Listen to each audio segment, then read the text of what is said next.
Nós estamos numa série de mensagens, procuram-se pessoas imperfeitas. Falamos que, inicialmente, a igreja deve se comprometer em gerar uma cultura de confiança. Os cristãos, eles devem ser considerados confiáveis para as pessoas poderem abrir e falar um pouco do seu coração.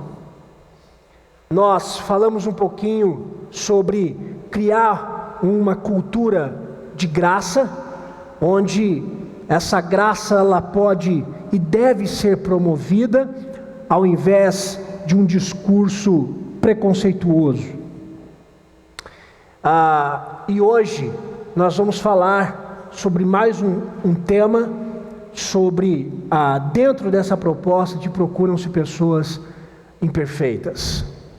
E como nós, antes das mensagens, nós temos uma narrativa que prepara, então nós vamos ver mais uma narrativa que vai preparar um pouquinho o nosso coração para o tema de hoje. Então vamos ouvir.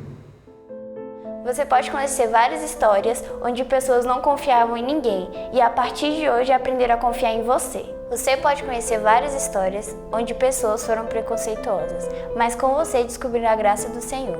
Mas e agora? Elas entenderam a mensagem do Evangelho. E mesmo assim, será que tem um lugar aí na igreja junto com você?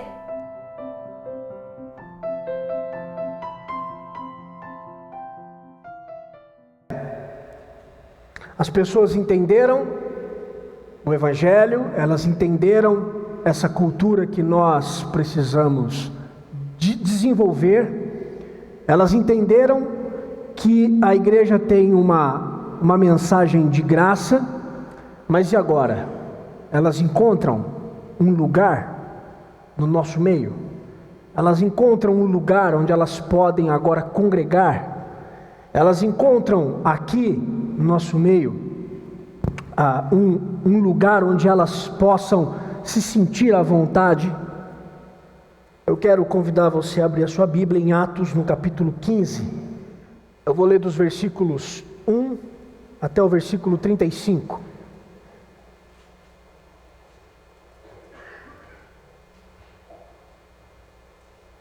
Atos, capítulo 15, versículos de 1 até o 35.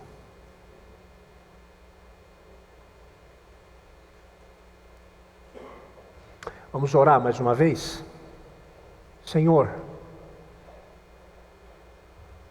que a Tua palavra, ao ser lida, já cause transformação em nós. Que o nosso entendimento, a nossa atenção, esteja totalmente voltado para a palavra do Senhor nessa noite. Que o Senhor tenha misericórdia da minha vida, que o Senhor me use para a Tua honra e para a Tua glória. Que o Senhor também tenha misericórdia da vida daqueles que estão ouvindo, que vão ouvir essa mensagem, para que também possam compreender a vontade do Senhor para a vida deles. Em nome de Jesus eu oro e agradeço. Amém. Atos capítulo 15, versículos de 1 a 35, diz assim: Alguns indivíduos que desceram da Judeia ensinavam aos irmãos: se não vos circuncidades, segundo o costume de Moisés, não podeis ser salvos.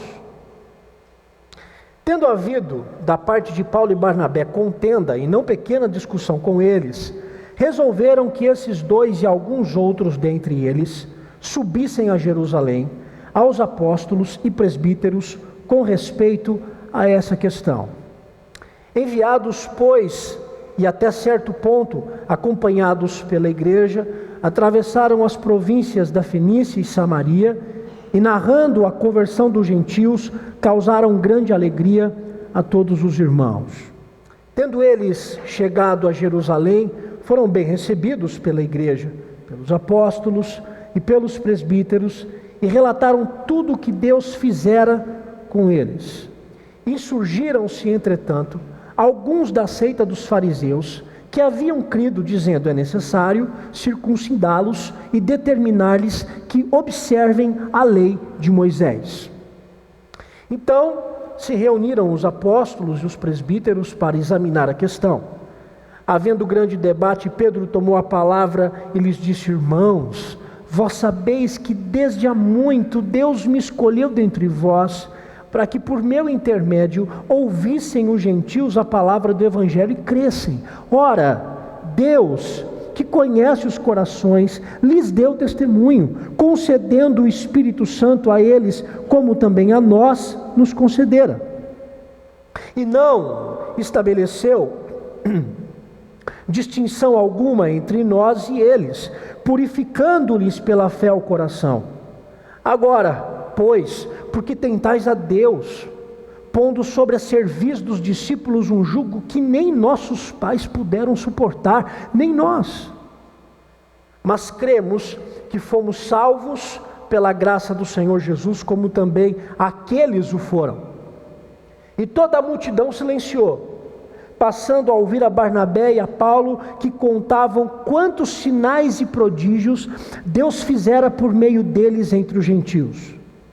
Depois que eles terminaram, falou Tiago, dizendo: irmãos, atentai nas minhas palavras. Expôs Simão como Deus primeiramente visitou os gentios, a fim de construir dentre eles um povo para o seu nome.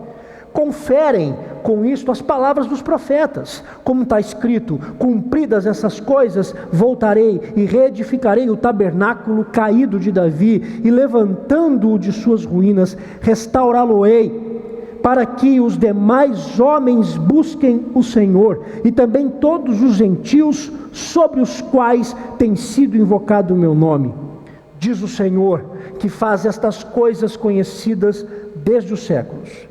Pelo que julgo eu, não devemos perturbar aqueles que dentre os gentios se convertem a Deus, mas escrever-lhes que se abstenham das contaminações dos ídolos, bem como das relações sexuais ilícitas, da carne de animais sufocados e do sangue.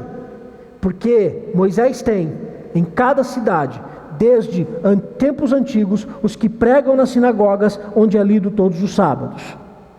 Então pareceu bem aos apóstolos e aos presbíteros com toda a igreja, tendo elegido homens dentre eles, enviá-los juntamente com Paulo e Barnabé a Antioquia.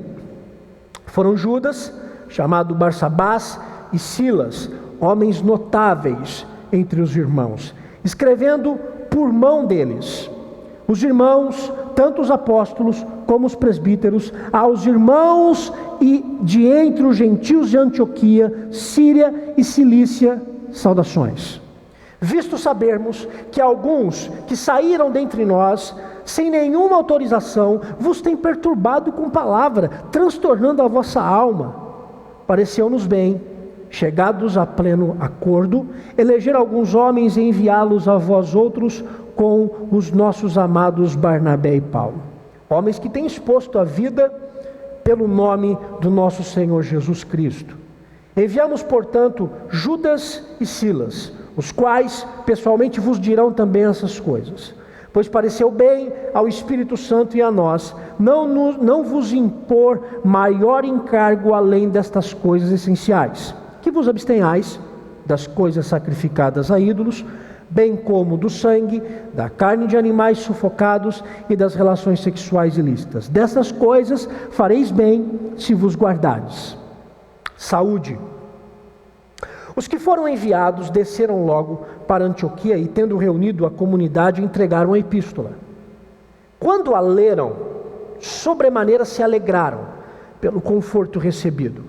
Judas e Silas, que eram também profetas, consolaram os irmãos com muitos conselhos e os fortaleceram. Tendo-se demorado ali por algum tempo, os irmãos os deixaram voltar em paz aos que os enviaram. Mas pareceu bem a Silas permanecer ali. Paulo e Barnabé demoraram-se em Antioquia, ensinando e pregando, com muitos outros, a palavra do Senhor.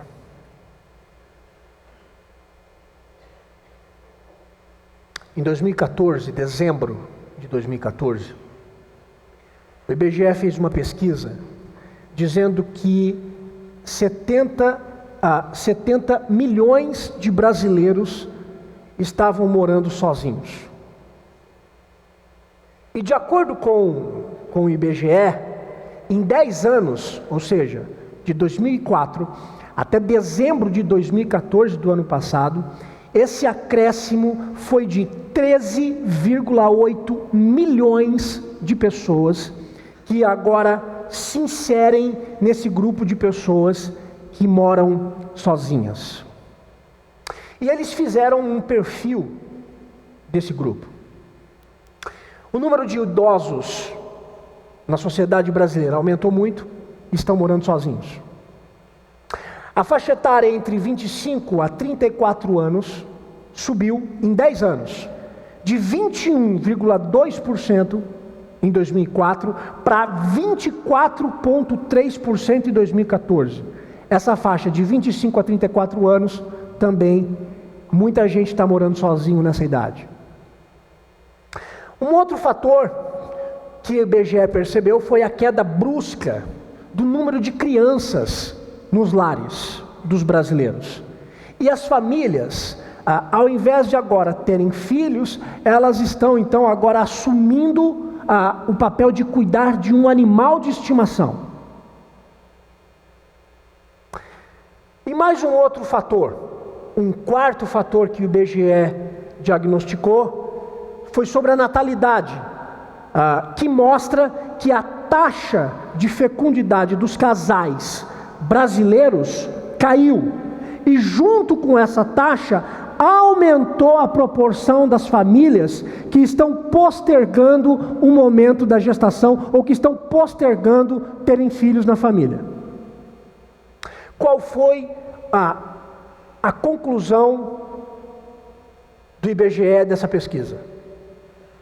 A conclusão diz que os brasileiros estão mais sozinhos.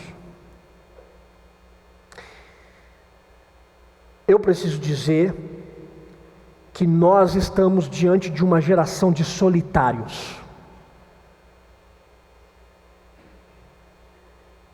Nós vivemos diante de uma sociedade de pessoas solitárias. Mas eu não estou dizendo que essas pessoas são solitárias simplesmente porque estão morando sozinhas. Não. Porque nós não podemos confundir solidão com privacidade. Solidão é uma coisa, privacidade é outra.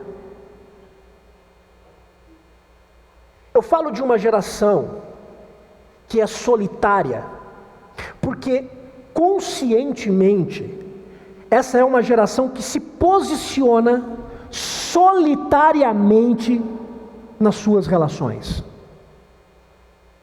É uma posição consciente de isolamento nas relações interpessoais.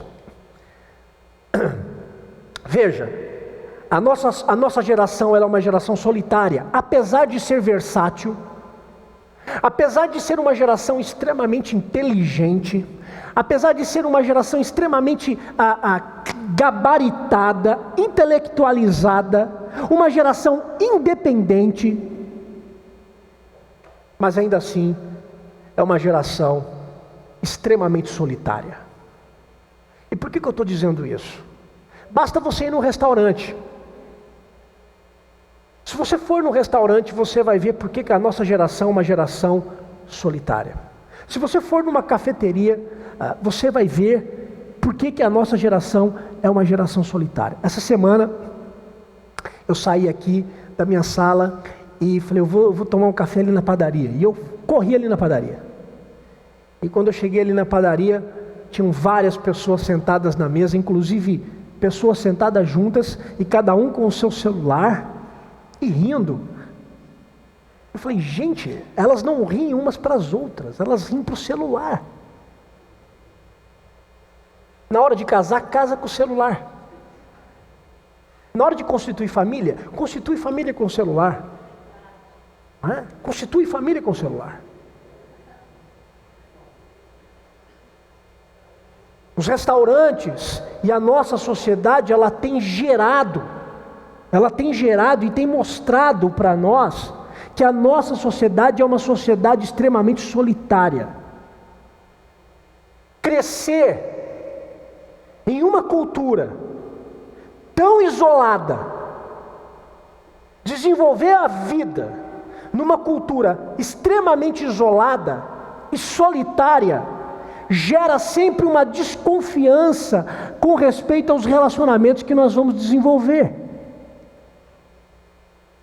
E aí a igreja encontra um grande desafio nesse contexto. Se a igreja hoje quiser comunicar, se ela quer comunicar o evangelho nessa geração de solitários, ela precisa também criar um ambiente de conexão. A igreja precisa criar um ambiente de envolvimento dessas pessoas, onde essas pessoas possam, de algum modo, estarem interligadas umas com as outras.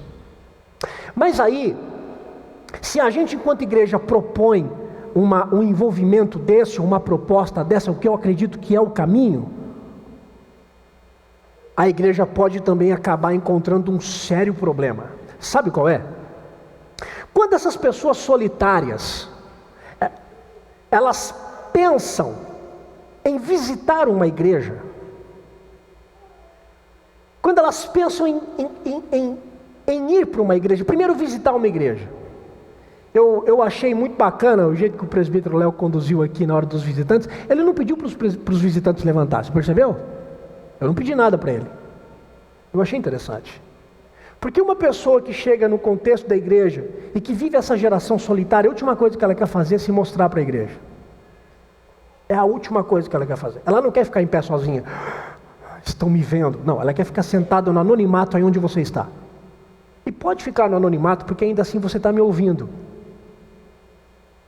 Um outro problema é que quando nós, enquanto igreja, vamos aceitar o desafio de conectar pessoas e de criar envolvimentos com essas pessoas na vida da igreja, quando essas pessoas chegam na igreja com seus erros, com as suas demandas, muitas delas ainda, algumas nós achamos um tanto quanto estranhas e esquisitas, quando essas pessoas chegam até a igreja, elas ainda se sentem solitárias. E sabe por quê?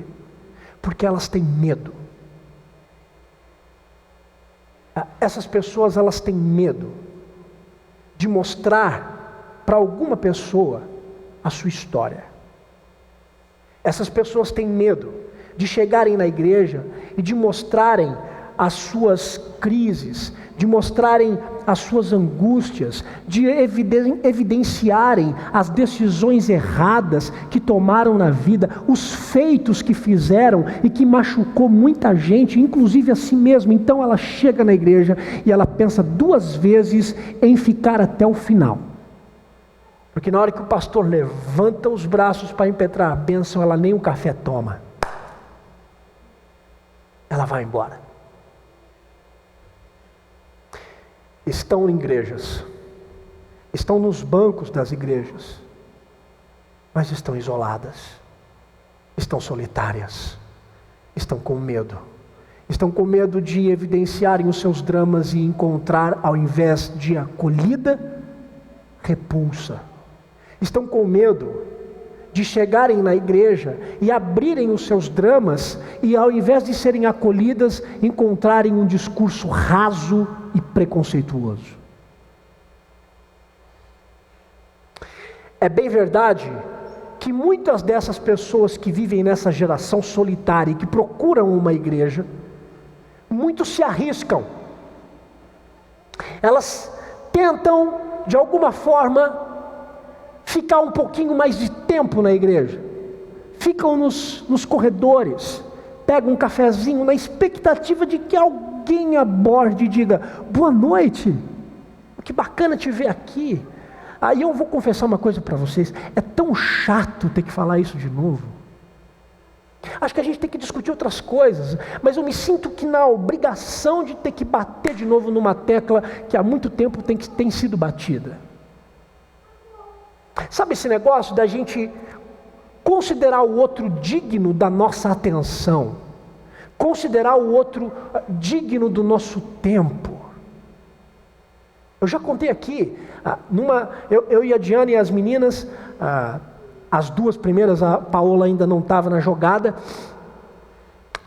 nós fomos visitar uma igreja. E nós chegamos na igreja, o culto tinha acabado de começar, eu já comecei a olhar onde é que era o berçário, essas coisas, né? Aí começou o culto, a Diana conduziu as meninas lá para o berçário, eu fiquei sentadinho lá, ouvi a palavra do pastor, bacana. Acabou o culto, as pessoas se levantaram, e aí eu falei, agora, quero dar um abraço a alguém, né? Afinal de contas, eu vou ver esses irmãos no céu, pelo menos espera-se. E pessoas passaram por mim, e nem boa noite me deram. E eu procurando a Diana, e cadê a Diana? E a Diana estava lá com as meninas, e depois a Diana chegou, e eu fiz um teste, eu fiquei pertinho do pastor. O pastor assim, eu fui chegando pertinho dele assim, e fiquei esperando o pastor me estender a mão, mas o pastor não me estendeu a mão.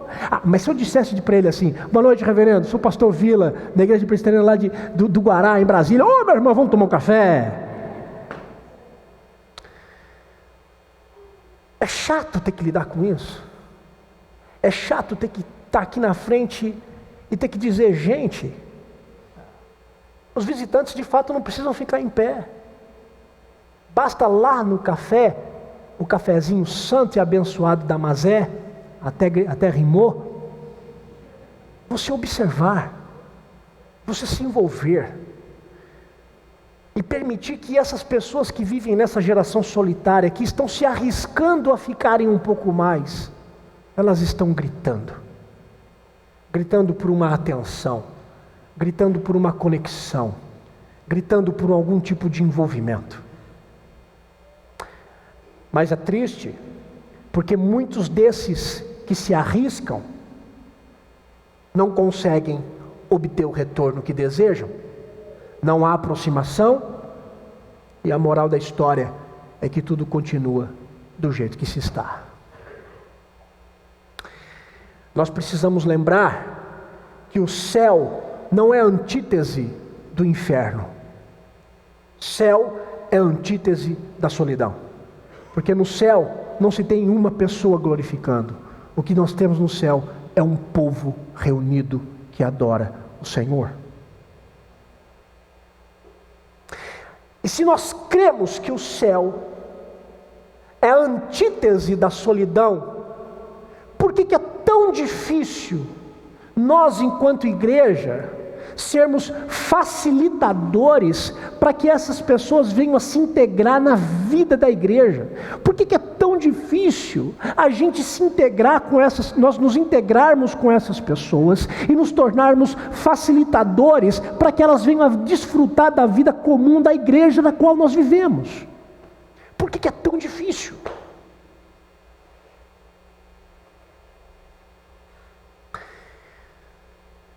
Procuram-se pessoas imperfeitas. Talvez muitas dessas pessoas já entenderam a mensagem do Evangelho. E agora elas querem congregar conosco.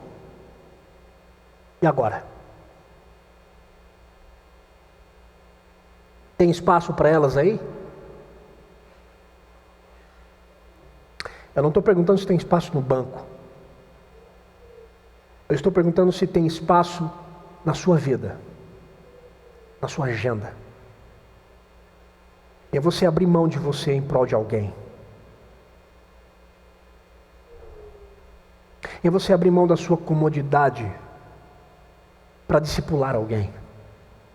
É você abrir mão da sua comodidade para se envolver com o outro.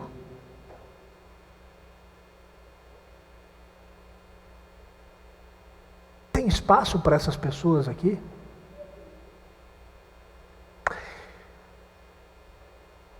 O texto que eu escolhi nos conta algo semelhante. Foi um momento onde a igreja e a liderança da igreja teve que sentar para conversar a respeito desse assunto. O que está acontecendo nesse texto, em Atos 15?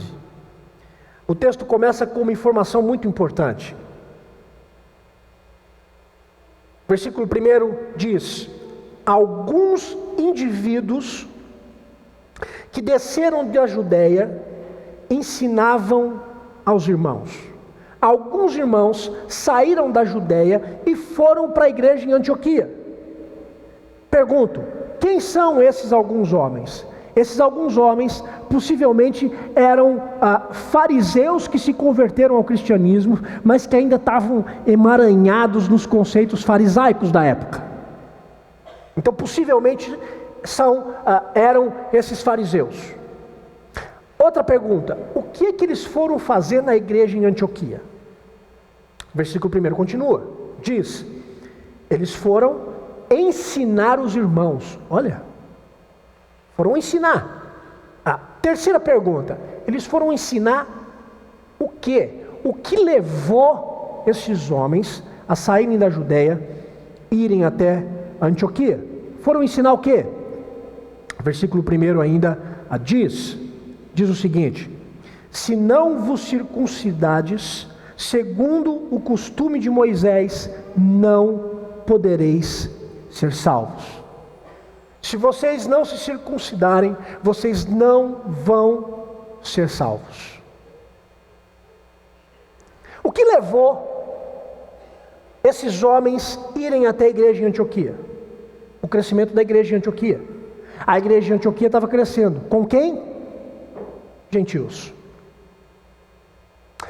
Ou seja, a preocupação desses homens era a seguinte: se vocês não forem circuncidados, não adianta nada desse negócio que vocês ouviram sobre evangelho. Vocês têm que cumprir a lei de Moisés. Se vocês não cumprirem a lei de Moisés, esse negócio de evangelho que vocês ouviram não serve de absolutamente nada. Vale lembrar que a circuncisão era um sinal externo do pacto que Deus tinha com o seu povo. Era um sinal externo. Os judeus, eles eram circuncidados, porque era prática. Foi uma ordem de Deus para eles no Antigo Testamento. Mas o que está acontecendo na igreja de Antioquia? A igreja de Antioquia não é uma igreja composta apenas por judeus. A igreja em Antioquia está crescendo porque ela está disseminando o evangelho para aqueles que também não são judeus. Os gentios estavam se convertendo. E os gentios, eles não tinham esse costume. Paulo e Barnabé discutiram de modo muito acirrado com esses homens, e eles decidiram ir para Jerusalém para falar com os apóstolos e para falar com os presbíteros sobre o que estava acontecendo na igreja em Antioquia e por que aqueles homens apareceram lá ensinando que os gentios deveriam ser circuncidados. E no meio da viagem, Paulo e Barnabé contam como é que esses homens como é que os gentios estavam se convertendo, e as pessoas ficaram extremamente felizes com as notícias. Um dado importante no texto é que esses alguns indivíduos do versículo 1, eles vão até Antioquia, mas eles não vão em nome da liderança de Jerusalém. Eles vão por conta da sua própria religiosidade. São aqueles intrometidos religiosos que gostam sempre de se intrometer na questão alheia e botar o pitaco sempre em questões relevantes, em questões até concernentes à vida da igreja. Eles querem impor para a igreja de Antioquia para que a igreja aplicasse a circuncisão nos gentios. Mas a gente precisa pensar uma coisa muito importante aqui no texto. Quem eram os gentios?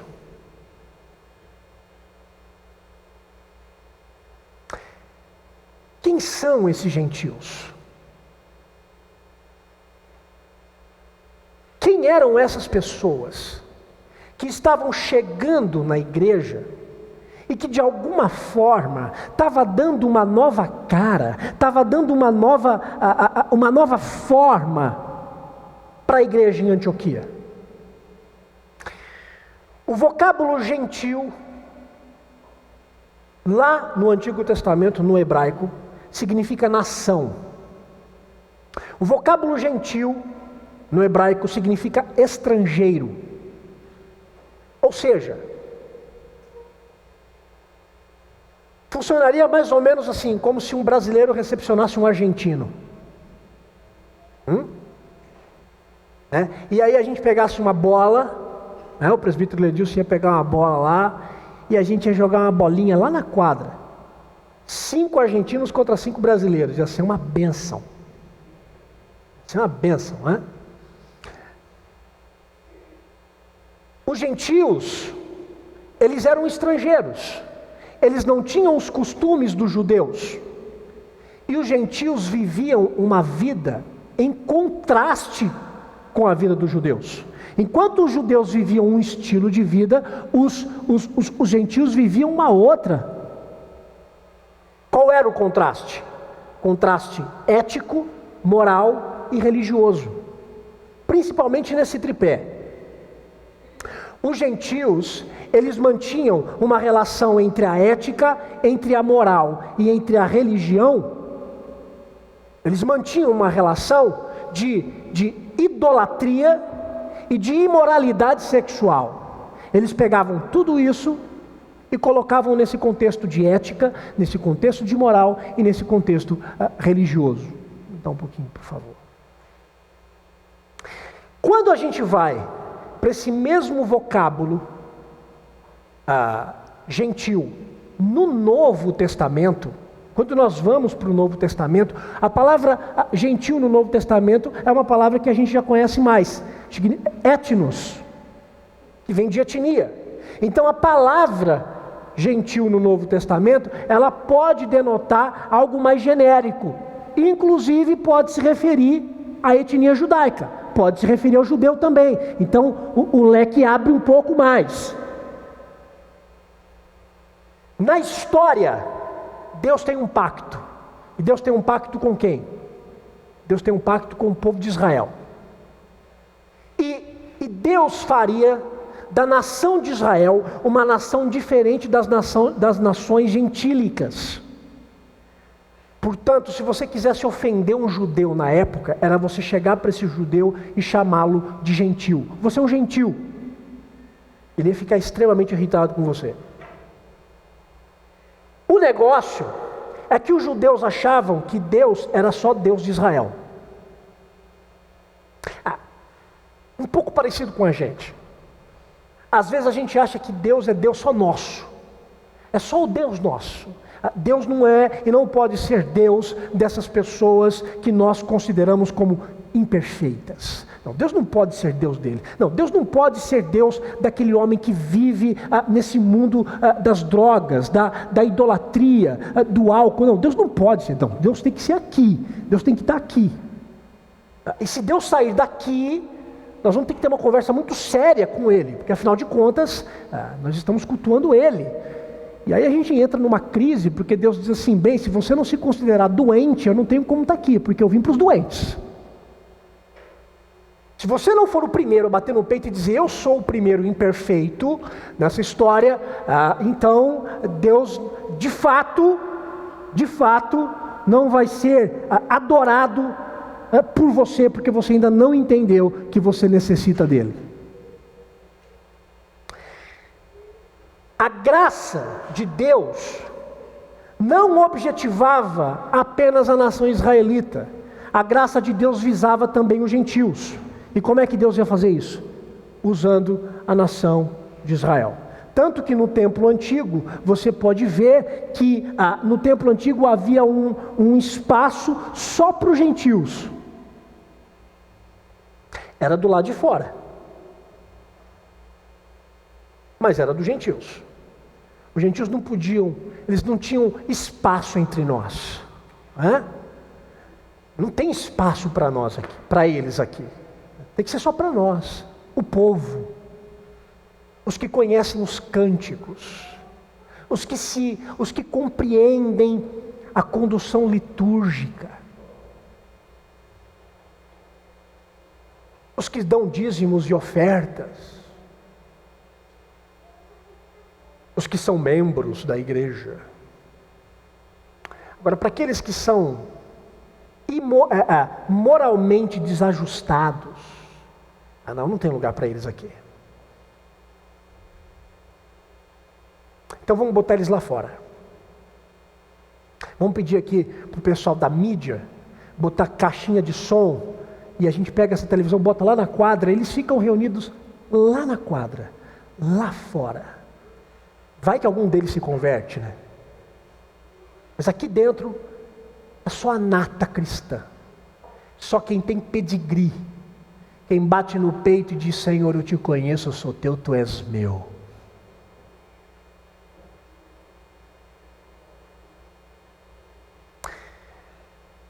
O que se tinha na época era uma grande barreira. Os gentios não podiam estar no mesmo lugar que os judeus para adorar o Senhor. E sabe o que é cômico? Sabe o que é que Jesus fez? Jesus destrói essa barreira. Porque em Jesus nós acabamos por descobrir que o templo não é o templo construído por mãos humanas, mas em Jesus e com a vinda do Espírito Santo, as pessoas se tornaram a igreja, as pessoas se tornaram a morada do Espírito Santo. Nós somos o templo. Ainda tem gente que acha que quando for embora, daqui a pouco, Deus vai ficar sentado aqui, debaixo da cruz, esperando você voltar no domingo que vem. Não, Ele não vai ficar aqui. Porque Deus não está preocupado com tijolos. Deus está preocupado com a sua história. Deus vai pegar o metrô com você essa semana. Deus vai entrar no ônibus com você essa semana.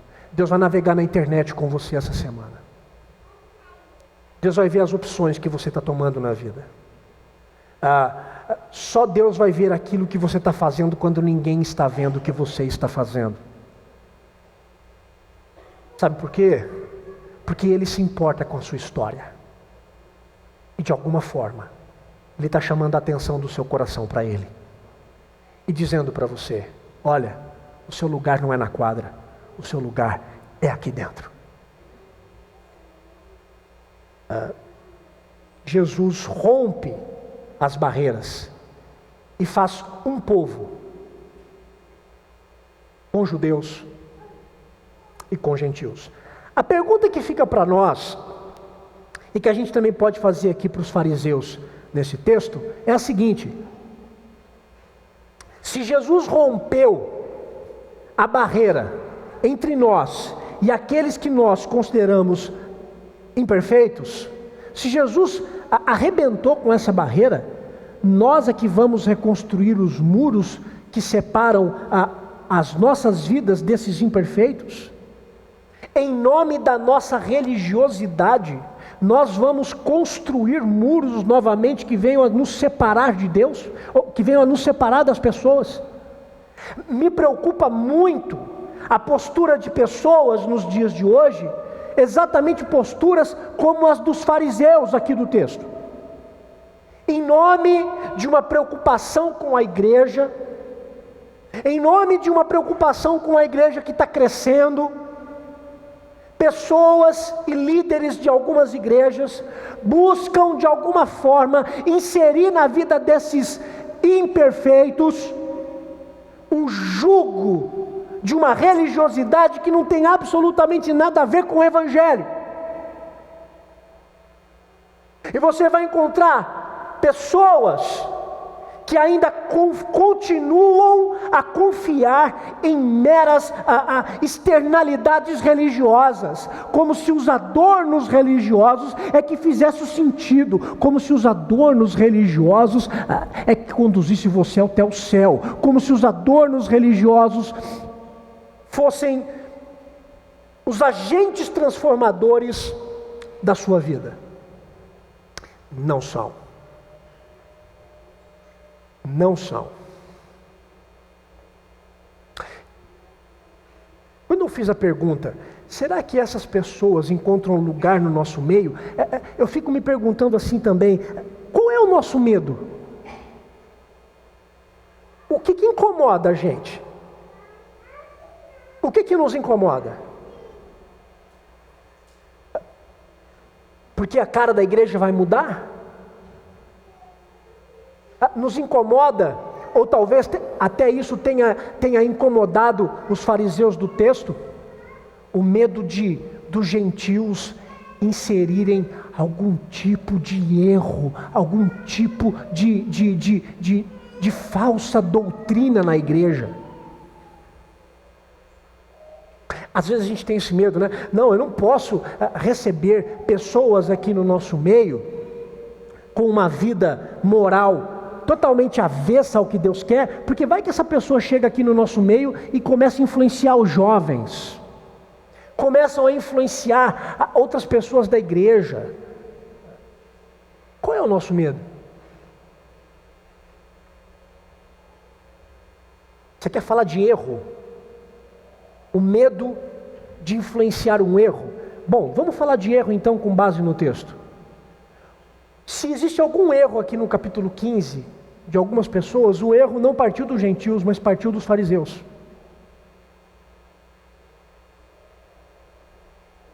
E justamente um erro do qual eles nunca imaginavam que iriam errar. Os fariseus se gabavam de serem pessoas letradas, pessoas que conheciam a palavra, não é? Pois é, o erro dos fariseus foi justamente um erro teológico. Olha só que engraçado. Por que eu estou dizendo isso? Porque eles dizem assim: se vocês, gentios, chegarem na igreja, se vocês não se circuncidarem, se vocês não se submeterem à lei, vocês não podem ser salvos. Ora, a salvação então é um mérito onde você se esforça e para fazer algo do qual você faz e ganha.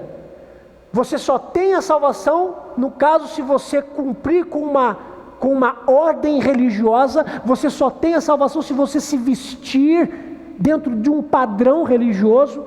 Você só pode ser salvo se você se circuncidar, porque a lei está dizendo isso. É isso?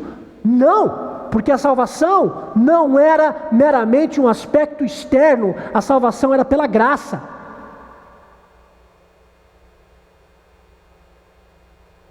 Você pode encontrar um monte de judeu na época do Antigo Testamento que foi circuncidado, mas que morreu sem a graça de Deus, porque abandonou a Deus. Era circuncidado, mas não vivia com Deus.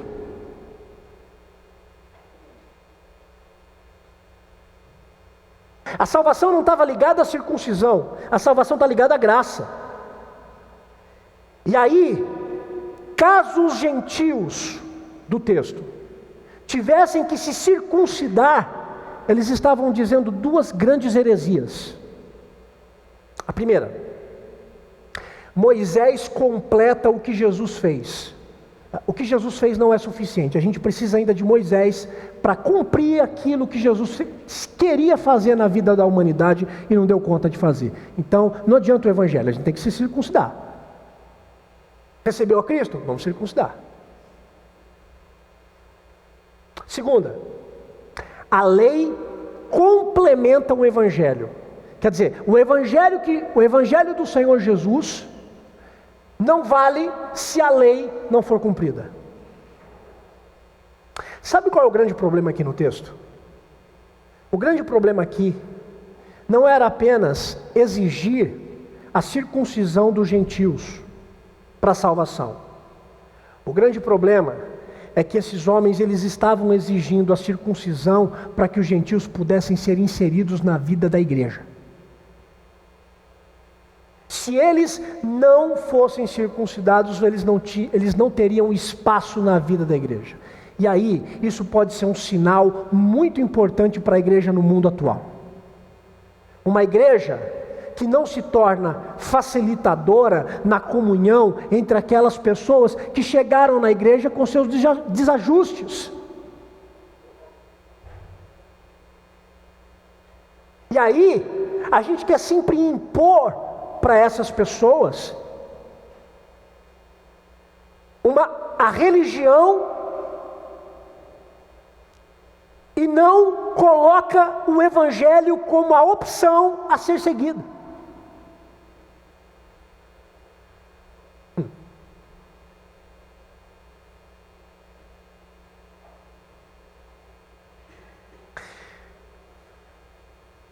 Quando nós não recebemos as pessoas imperfeitas fora do nosso padrão, do padrão que nós estabelecemos como normal, não é? Do aspecto ético, moral, religioso, até religioso, quando nós não envolvemos essas pessoas no evangelho e na vida da igreja, você vai encontrar muita gente dizendo assim, esse é um problema relacional da igreja, a igreja tem um problema relacional, a igreja não sabe criar relacionamentos. Não! Isso não é um problema. Porque nós somos seres relacionais, o nosso problema não é esse. Sabe qual é o nosso problema? O nosso problema é um erro teológico. Não é relacional. Se você não se envolve com pessoas que você considera imperfeitas, se você não se envolve com elas, não é porque você tem um problema de relação com elas, você tem um problema teológico. E o problema teológico resulta, sabe no quê? Numa falta de visão, numa visão distorcida, numa visão míope do que é ser igreja. Sabe qual é a visão míope de ser igreja? É você achar que a igreja, ela está aqui para satisfazer a você. E tá assim de gente sentada no banco da igreja, achando que a igreja tem que satisfazer a você. Não, porque se o ministério de louvor não tocar e não arrepiar, não valeu. Não, porque se o pastor pregar e também não for bom o sermão, também não valeu.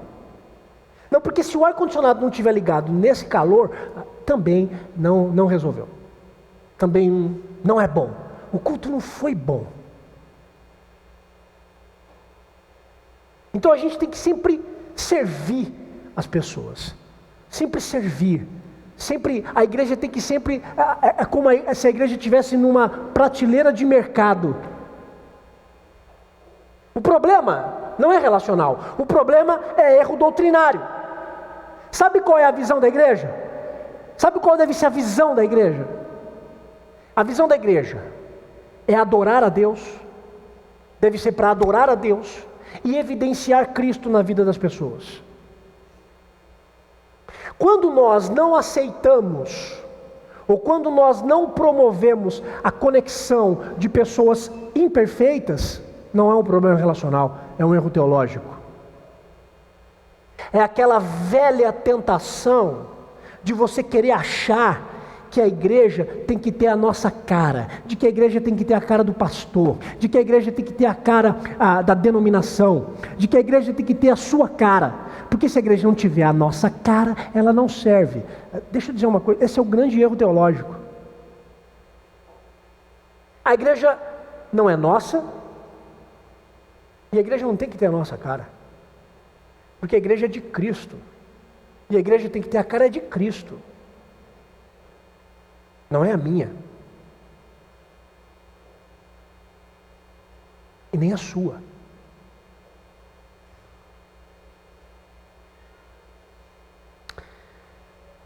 Os gentios, eles iam chegar na igreja sem os ranços do judaísmo, mas eles iam chegar na igreja com as suas feridas, com as suas duras experiências de idolatria, de imoralidade, e estariam sentadas no banco da igreja, e nós faríamos o quê? Elas encontrariam espaço no nosso meio, elas podem congregar conosco, Elas podem comer na nossa mesa. Nós temos tempo na nossa agenda semanal para elas.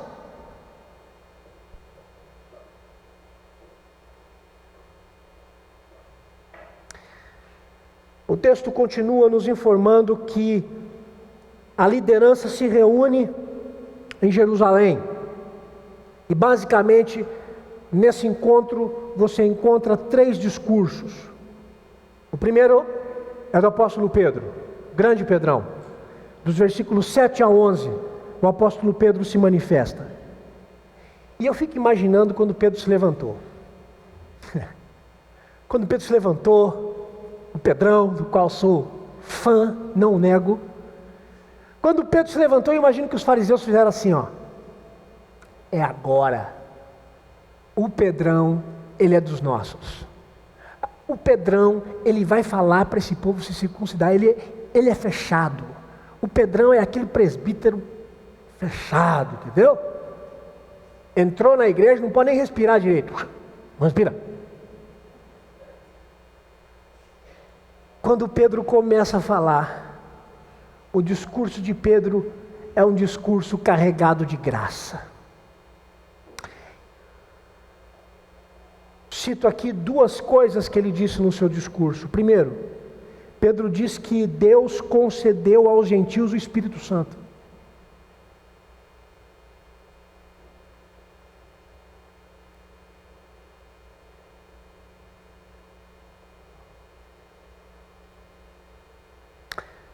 Segundo, Pedro diz que os gentios foram salvos pela graça, não pela lei.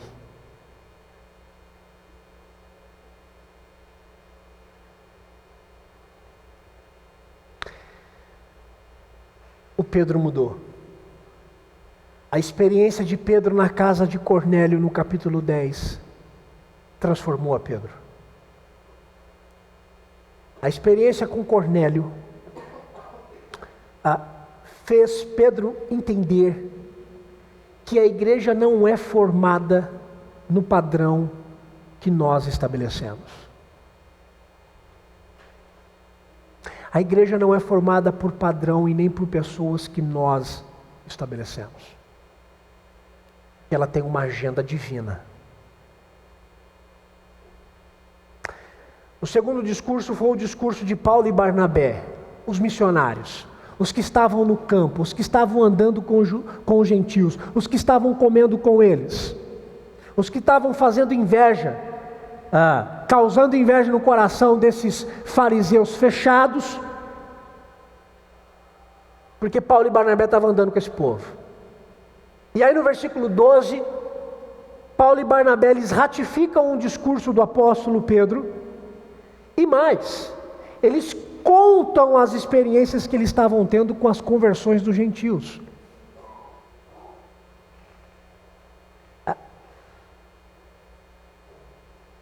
Sabe aquele negócio assim? A igreja se reúne, e aí nós vamos falar do que hoje? Vamos ouvir o sermão, vamos ouvir uma música, vamos cantar, e depois é isso. Onde é que estão as conversas pós-culto? Quando a gente conversa um com o outro, dizendo a experiência que a gente teve em compartilhar do Evangelho com uma pessoa, e essa pessoa estava aberta e sedenta, e ali onde você estava, você teve que orar por ela, botando a mão na cabeça dela, e essa pessoa se converteu. Onde é que estão essas histórias? Onde é que estão as histórias onde você diz para mim que você foi fazer um lazer no parque da cidade, e aí você parou para tomar uma água de coco, e tinha uma dessas pessoas, dessa geração solitária, sentada numa mesa também à frente, junto com você, solitário ou solitária, e você resolveu se achegar com ousadia, conversar e falar do Evangelho, e descobriu que ali estava uma pessoa que estava sedenta pelo Evangelho. Onde é que estão essas histórias?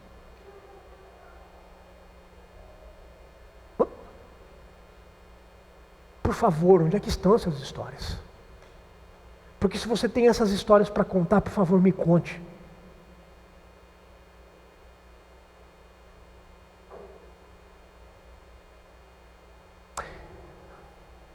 Eu me lembro, de alguma forma, antes de eu contar a história que eu ia contar, de alguma forma, nós temos que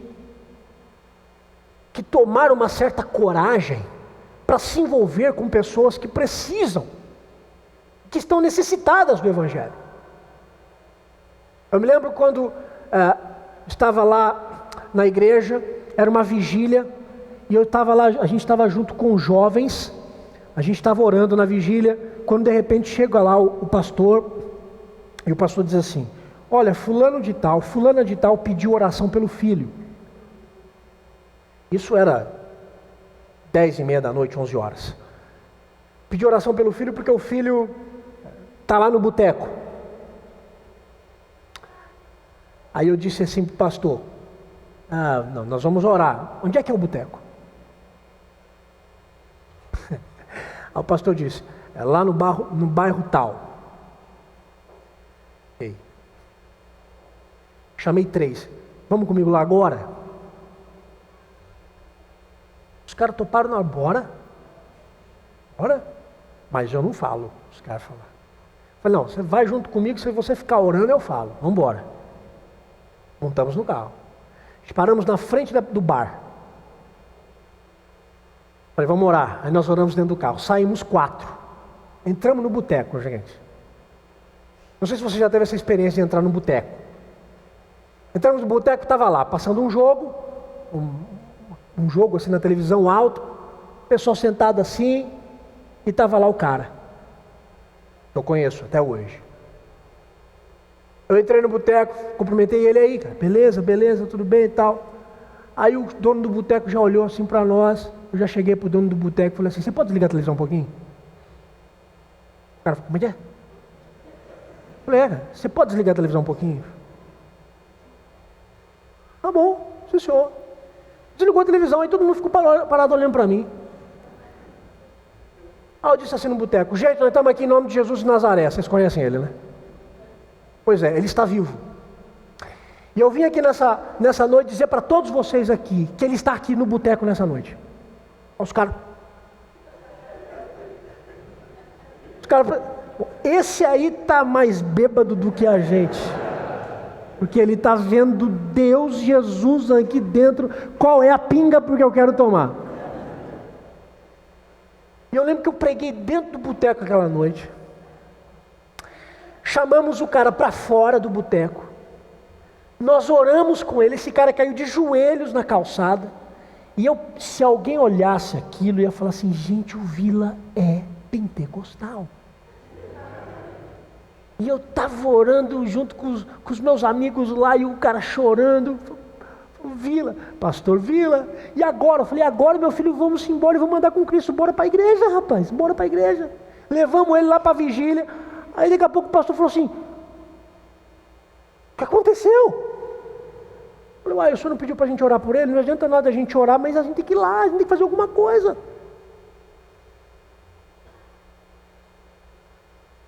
Eu estou falando de a gente criar conexões. Eu estou falando de a gente contar histórias. Como Paulo e Barnabé levantaram para a igreja e disseram assim: gente, deixa eu contar a história de conversões de gentios. Deixa eu contar a história para vocês. Eu quero ouvir histórias onde vocês não estão apenas consumindo o sermão domingo pós domingo. Eu quero ouvir histórias onde vocês entendem que vocês são enviados para o mundo. Quando acabar esse culto, vocês são enviados para o mundo, e vocês são enviados aos imperfeitos, a evangelizar, a falar do evangelho, a ter ousadia e viver o evangelho e voltar com testemunhos. Sabe para quê? Para que outros sintam-se encorajados a viver e a fazer o mesmo.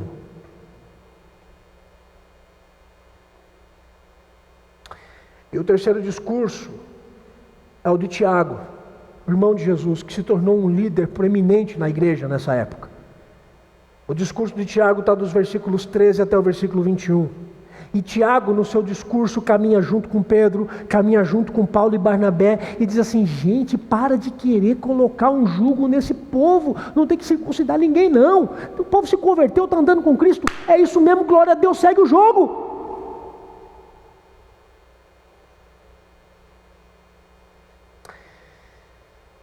E Tiago dá alguns conselhos. Escrevem uma carta, essa carta é lida para a igreja, e quando a carta é lida, sabe qual é o sentimento no coração daquelas pessoas que estavam sendo cobradas para se tornarem religiosas ao invés de cristãs? De fato, versículo 31. Quando leram, sobremaneira se alegraram pelo conforto recebido. Eles foram confortados. Sabe por quê?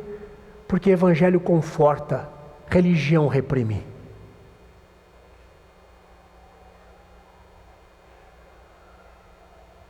Evangelho conforta e consola e transforma. Religião oprime. E eu não sei o que você está vivendo até hoje. O que eu sei é que o Evangelho é a boa notícia do Deus vivo, que se encarnou e está querendo guerrear a sua luta e te fazer vencedor pela vitória da cruz do Rei.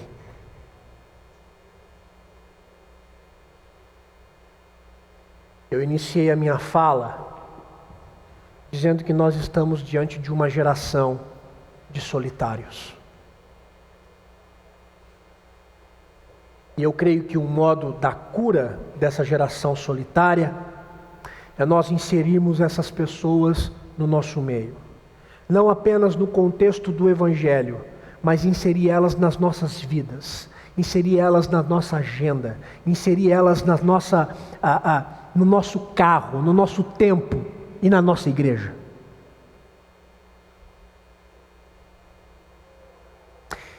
E não tem outro jeito de eu terminar essa série se não lembrando ou imaginando a imagem da crucificação de Jesus. Jesus crucificado ao lado de dois ladrões.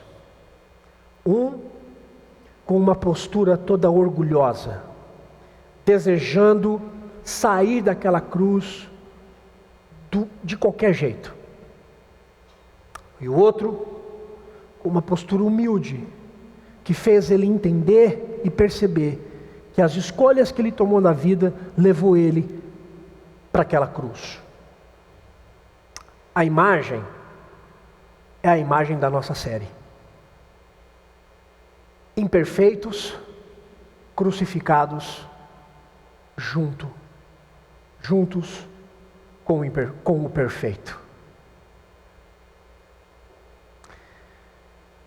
E num último suspiro, um dos imperfeitos reconhece a sua imperfeição e o seu erro. E Jesus prontamente insere mais um imperfeito no seu reino, dizendo para ele: ainda hoje você estará comigo no paraíso. Eu espero que a igreja não tome uma postura avessa ao seu Senhor, repelindo imperfeitos em nome de uma falsa santidade. Eu espero que a igreja tome ou não faça o oposto do seu Senhor, que ao invés de atrair os imperfeitos, repelindo esses imperfeitos em nome de uma religiosidade vazia, morta e egoísta. Deus tenha misericórdia de nós. Vamos ficar em pé.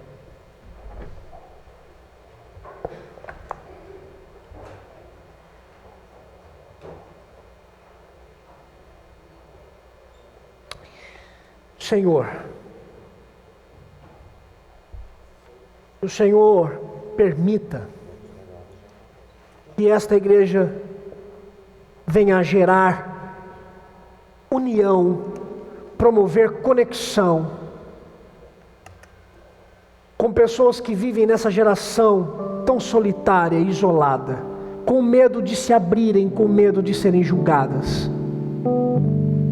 Que esta igreja seja um lugar de fato para o coração desses que se acham tão imperfeitos. Que nós tenhamos em mente a imagem da crucificação, o Deus perfeito sendo crucificado com imperfeitos, mostrando para nós que nem todos os imperfeitos, de fato, reconhecerão a sua limitação, mas que muitos deles sim podem reconhecer e podem ser salvos. Eu oro, Pai, para que esta igreja se torne uma facilitadora. Eu oro para que esta igreja possa abraçar o ministério da reconciliação e que os imperfeitos deste mundo, os imperfeitos que querem tirar as suas próprias vidas, os imperfeitos que já não aguentam mais, amargurados pelas decisões e pelos vícios, que aqui, nessa comunidade, elas possam encontrar o Senhor Jesus, que salva e que redime histórias. Abençoe-nos, em nome de Jesus.